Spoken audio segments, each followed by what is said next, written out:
Welcome to food पकाओ। आज मैं आपके साथ जो रेसिपी शेयर करूंगी उसका नाम है भुना गोश्त, जो कि मैंने मटन से तैयार की है। बहुत आसान और जल्द बन जाने वाली रेसिपी है। बिस्मिल्लाहिर्रहमानिर्रहीम। भुना गोश्त बनाने के लिए हमें जो अज़्ज़ा चाहिए वो आप नोट कर लें। स्टेप 1 में पहले हम गोश्त को गला लेंगे। इसके लिए मैंने यहाँ पे आधा किलो मटन यानी बकरे का गोश्त लिया है। साबुत मसालों में हमें चाहिए होगा 1 अदद दालचीनी का टुकड़ा, 1 अदद बड़ी इलायची, 4 अदद लौंग, 6 से 7 अदद साबुत काली मिर्चें और हाफ़ टी स्पून हमें चाहिए होगा हल्दी, 1 टीस्पून सॉल्ट आप अपने टेस्ट के मुताबिक कम या ज़्यादा कर सकते हैं। एक लार्ज साइज़ की हमने अनियन ली है, जिसे रफली हमने स्लाइस में काट लिया है। 15 से 20 अदद हमें गार्लिक क्लोव के चाहिए होंगे साबुत, और कुकिंग ऑयल हमें चाहिए होगा 2 टेबल स्पून। सबसे पहले कुकर के अंदर हमने ऑयल डालना है। ऑयल डाल के उसके अंदर हमने साबुत गरम मसाला और लहसुन प्याज डाल के 1 से 2 मिनट हमने फ्राई करना है, और उसके बाद हम इसमें गोश्त शामिल कर देंगे। गोश्त शामिल करने के बाद इसे 1 से 2 मिनट हमने मीडियम आंच पे ही फ्राई करना है, ताकि गोश्त का कलर जो है वो चेंज हो जाए और प्याज जो है वो बिल्कुल ट्रांसपेरेंट हो जाए। जब प्याज और गोश्त का कलर चेंज हो जाएगा तो इसके अंदर हमने नमक और हल्दी शामिल कर देनी है। नमक और हल्दी शामिल करके भी इसको 1 से 2 मिनट हमने मिक्स करना है, और उसके बाद हम इसके अंदर 2 गिलास पानी के ऐड करके इसको सिंपल प्रेशर में प्रेशर दे देंगे 15 से 20 मिनट, ताकि हमारा जो गोश्त है वो गल जाए, लेकिन गोश्त बहुत ज़्यादा गला हुआ ना हो। मसाला बनाने के लिए जो हमें चीज़ें चाहिए होंगी, इसमें मैंने 4 अदद टमाटर लिए हैं जिसका छिलका उतार लिया है, 4 अदद हरी मिर्चें जूलियन में काट ली हैं।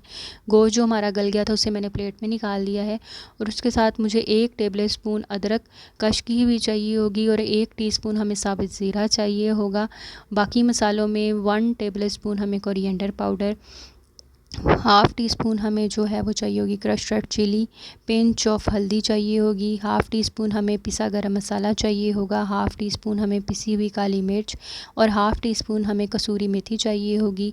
आधा कप हमें दही चाहिए होगा, और लहसुन प्याज जो गोश्त के साथ गलाया था उसकी मैंने पेस्ट बना ली है। और ऑयल हमें हाफ़ कप चाहिए होगा। कढ़ाई में सबसे पहले हम हाफ़ कप ऑयल डालेंगे और उसके अंदर ज़ीरा डालकर उसे 1 से 2 मिनट फ्राई करेंगे। उसके बाद हम लहसुन और प्याज जिसकी मैंने पेस्ट बना ली थी उसको शामिल करने के बाद 1 से 2 मिनट भूनेंगे, और उसको भूनने के बाद हमने जो जूलियन में काटी हुई हरी मिर्च और अदरक जो हमने कश किया था उसको शामिल करके 1 से 2 मिनट फ्राई करेंगे।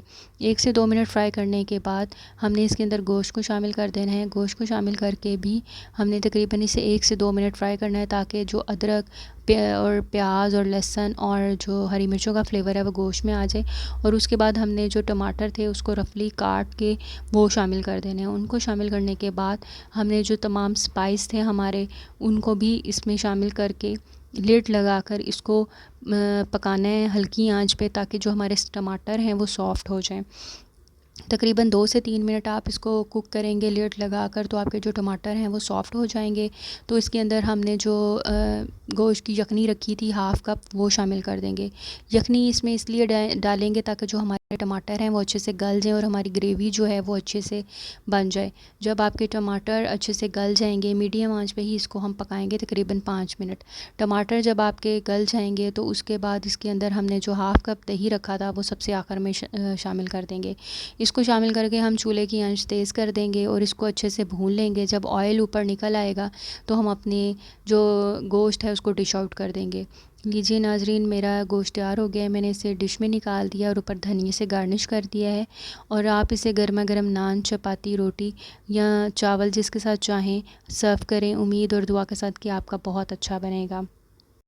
अगर आपने अभी तक मेरा चैनल सब्सक्राइब नहीं किया तो प्लीज़ इसको सब्सक्राइब करें और बेल आइकन के बटन को प्रेस करें, ताकि मज़ीद अच्छी वीडियोज़ आप तक पहुंच सकें।